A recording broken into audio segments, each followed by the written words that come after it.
जब कराची में जुमा होता है, वीकेंड शुरू होता है, तो सारे लोग यहाँ से निकल के अपने आबाई गाँव में चले जाते हैं। पूछते थे कि गुल प्लाजा में आग लगी तो लोग क्यों नहीं थे यहाँ पे।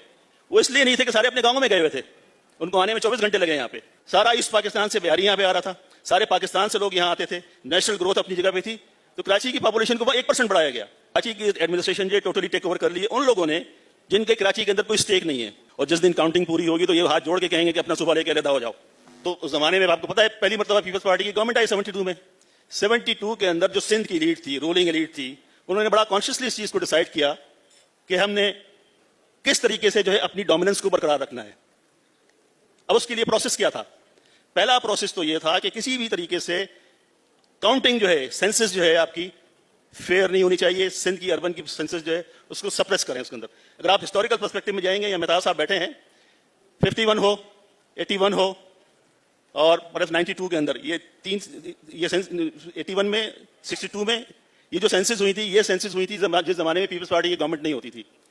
तो उस जमाने में जो कराची की पॉपुलेशन का जो बढ़ने का रेशो आता था वो कहीं 4% होता था, कहीं 5% होता था, कहीं 6% होता था। 72 में जब पीपल्स पार्टी की गवर्नमेंट आई, जो सेंसस की गई पीपल्स पार्टी के अंडर में, तो कराची की पॉपुलेशन सिर्फ 1% बढ़ी। आप अंदाजा करो, कराची वो शहर है उस वक्त की, 70s की बात कर रहा हूं मैं, सारा ईस्ट पाकिस्तान से बिहारी यहाँ पे आ रहा था, सारे पाकिस्तान से लोग यहाँ आते थे। नेशनल ग्रोथ अपनी जगह पे थी, तो कराची की पॉपुलेशन को 1% बढ़ाया गया। नजर आता है कि कराची की पॉपुलेशन को अंडर काउंट किया गया। उसके बाद 2017 की पॉपुलेशन 1.7% बढ़ी है। 17 साल के अंदर जो है कराची की पॉपुलेशन 1.7, वो भी पीपल्स पार्टी ने कराई। तो ये this was a deliberate effort थी पीपल्स पार्टी के पार्ट पे, या सिंध की एलीट कर ले पीपल्स पार्टी को, आप ना भी कहें, मतलब इस पे तो बड़ा कंसेंसस है सबका है, उसमें पीपल्स पार्टी ही नहीं है। सिंध की तमाम पॉलिटिकल पार्टीज जो हैं, सिंध की चाहे वो नेशनलिस्ट पार्टी हो चाहे दूसरी पार्टीज हो, सब में कंसेंसस है इस चीज के अंदर कि जो इस यहाँ पे जो लोग आए हैं, महाजिर जो हैं, उनको राइट्स को डिनाई करना है। उनको राइट्स को डिनाई करने का सबसे आसान तरीका यह है कि उनको अंडर काउंट किया जाए। क्योंकि बात यह है कि पाकिस्तान का पॉलिटिकल सिस्टम जो है डिपेंड करता है पॉपुलेशन के ऊपर। जिसकी जितनी पॉपुलेशन होगी उसको उतना ही रिप्रेजेंटेशन मिलेगी नेशनल असेंबली में और प्रोविंशियल असेंबली में, और फिर उसके बाद उतनी ही आबादी के उससे, जैसे अंडर फंडेड बात हुई, एडमिनिस्ट्रेशन में से की बात हुई, वो भी पॉपुलेशन की बेस के ऊपर होता है। आप नेशनल इकोनॉमिक कमीशन में चले जाएं, वहां जब डेवलपमेंट के नाम एलोकेशन होती है वो भी पॉपुलेशन की बेस के ऊपर होती है, प्रोविंस के अंदर भी। तो कराची शहर को ना सिर्फ ये है कि अंडर काउंट किया गया, उसके जो है आपके जो फंडिंग के रिसोर्सेज हैं वो डिनाई किए गए और उनको सप्रेस किया गया। फिर उसके बाद एक और नया फिनोमेना शुरू हुआ। कुछ अरसे तक तो जब 72 के अंदर सूरत हाल डेवलप हुई थी, उसके नतीजे में एक बैलेंस मेंटेन करने की कोशिश की गई थी।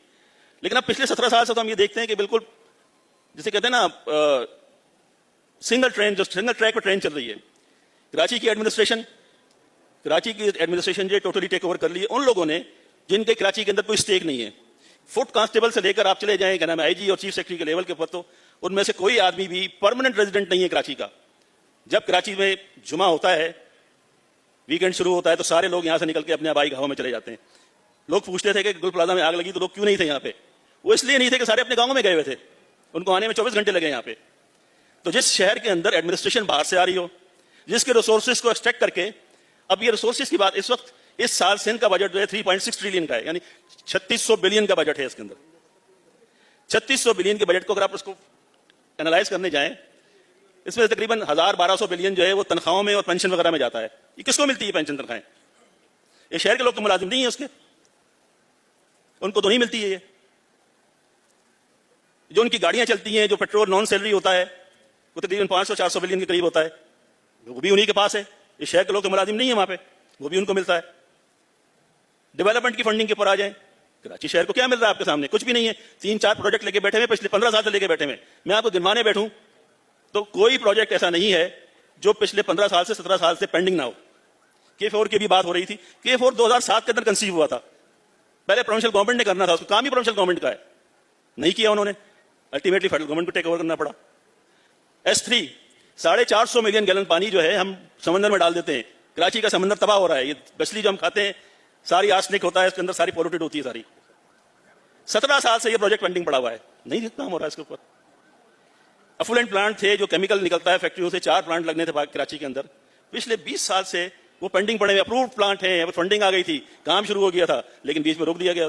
तो बात यह है, जो मकसद मेरा कहने का यह है कि वो लोग हैं जो थ्रेटन फील करते हैं अपने आप को, इस तमाम जो कॉन्फ़िगरेशन बन रही है, जो बन जाएगी और जो बननी है, ये जितना भी अंडर काउंट करेंगे, एक वक्त आएगा कि काउंटिंग पूरी होगी इसकी, और जिस दिन काउंटिंग पूरी होगी तो ये हाथ जोड़ के कहेंगे कि अपना सुबह लेके अलहदा हो जाओ, क्योंकि पॉलिटिकल पावर इनके हाथों से स्लिप हो जाएगी।